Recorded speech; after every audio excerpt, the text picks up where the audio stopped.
নানা আয়োজনে উদযাপিত হচ্ছে হিন্দু ধর্মাবলম্বীদের অন্যতম ধর্মীয় উৎসব রাস পূজা।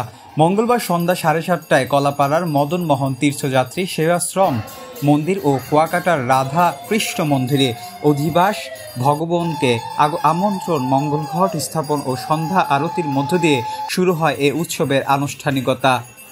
রস উৎসবে উপলক্ষে কুয়াকাটায় আগমন ঘটেছে হাজার হাজার পুণ্যার্থীদের।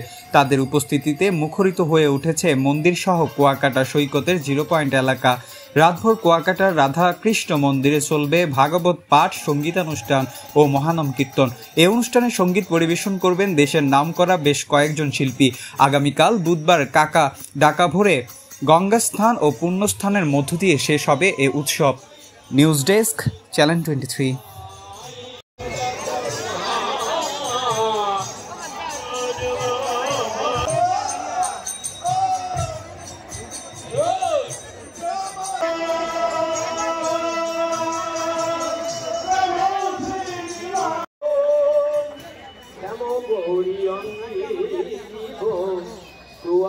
আমরা পিছনে কিন্তু আসছি।